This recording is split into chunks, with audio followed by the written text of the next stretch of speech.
അജ്വ ഭാഗം 11. ഒരു നിമിഷം സ്തംഭിച്ചു പോയ ഞാൻ പോലും അറിയാതെ എൻ്റെ നാമം ഉച്ചരിച്ചു. അജ്വ. എൻ്റെ പെട്ടെന്നുള്ള വിളിയിൽ ഞെട്ടിപ്പോയ അവളുടെ കയ്യിൽ നിന്നും പ്ലേറ്റ് നിലം പതിച്ച് ചിന്നിച്ചിതറിയിരുന്നു. ശബ്ദം കേട്ട് ഉമ്മ ഓടിയെത്തി. എന്താ പറ്റിയേ മോനെ, എന്തെങ്കിലും പറ്റിയോ? എന്നെ നോക്കി അതും ചോദിച്ചു. പിന്നെ ഉമ്മ ഓളെ നേരെ തിരിഞ്ഞു. ഉമ്മ ഓളെ ചീത്ത പറയുന്നുണ്ടെങ്കിലും ഒന്നും മിണ്ടാതെ തലകുനിച്ച് നിന്ന് കേൾക്കുകയാണ് അവൾ. ഇനിയും ഞാൻ ഇടപെട്ടില്ലെങ്കിൽ രംഗം വഷളാകുമെന്ന് തിരിച്ചറിഞ്ഞതുകൊണ്ട് ഞാൻ ഇടയിൽ കയറി പറഞ്ഞു, ഉമ്മ, ഓളെ തെറ്റല്ല, എൻ്റെ കൈ സ്ലിപ്പായതാ, എനിക്കൊന്നും പറ്റിയിട്ടില്ല. അത് പറഞ്ഞപ്പോൾ ഉമ്മ ചീത്ത പറയൽ നിർത്തി പൊട്ടിയ പ്ലേറ്റിൻ്റെ കഷ്ണം പെറുക്കാൻ തുടങ്ങി. പെട്ടെന്ന് അവൾ ഉമ്മാൻ്റെ കയ്യിൽ നിന്നും അത് വാങ്ങി ഞാൻ ചെയ്തോളാം എന്ന് പറഞ്ഞ് അവിടെ മൊത്തം ക്ലീൻ ചെയ്തു. പിന്നെ എനിക്കുള്ള ഭക്ഷണവും മരുന്നും എടുത്തു തന്നു. അവൾ ഉമ്മാൻ്റെ അടുത്തേക്ക് പോയി. ഈ അജ്വ ആരാന്നുള്ള എൻ്റെ ചോദ്യത്തിന് ഉമ്മ ആ കഥ മുഴുവൻ പറഞ്ഞു തന്നു.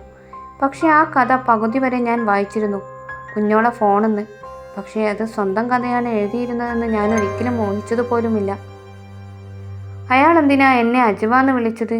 ഞാനും അജ്വയുമായെന്ത് ബന്ധം? എന്തോ ആ വിളിയിൽ ഞാനും ഒന്ന് പകച്ചു പോയിരുന്നു. അതുകൊണ്ടാണ് കയ്യിലെ പ്ലേറ്റ് നിലത്തെത്തിയതും. പക്ഷെ എന്തോ കഥ അറിഞ്ഞപ്പോൾ വല്ലാത്തൊരിഷ്ടം തോന്നുന്നു അയാളോട്. ഇങ്ങനെയൊക്കെ ഒരാൾക്ക് സ്നേഹിക്കാൻ കഴിയുമോ? ഉമ്മ പറഞ്ഞത് ഓട് മരിച്ചു പോയി എന്നല്ലേ? എന്താ ചെയ്യാ, പടച്ചോൻ എന്നും ക്ഷമിക്കാനുള്ള കഴിവ് നൽകട്ടെ.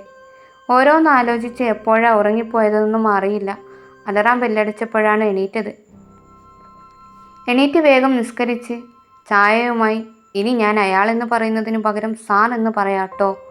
സാറിൻ്റെ റൂമിലേക്ക് പോയി. നല്ല ഉറക്കമാണെന്ന് കരുതി ഞാൻ തൊണ്ടയനക്കിയും ചുമച്ചും ഒച്ചയുണ്ടാക്കി. പക്ഷെ ഒരു പ്രതികരണം കിട്ടാണ്ടായപ്പോൾ ഞാൻ മെല്ലെ പുതപ്പ് നീക്കി തട്ടി വിളിച്ചു. എന്തോ പന്തികേട് തോന്നിയ ഞാൻ ഉമ്മയെ വിളിച്ചു. ഉമ്മ വന്ന് വിളിച്ചിട്ടും എണീക്കാതായപ്പോൾ ആകെ ബേജാറായി. ചെരിഞ്ഞു കിടന്നിടത്തു നിന്നും നേരെ കിടത്താൻ ശ്രമിച്ചപ്പോൾ കൈകൾ ഊർന്ന് നിലത്തേക്ക് തട്ടി. എൻ്റെ മോനെ എന്ന് പറഞ്ഞുകൊണ്ട് ഉമ്മ സാറിനെ തട്ടി വിളിച്ചുകൊണ്ടിരുന്നു. കഥ തുടരും.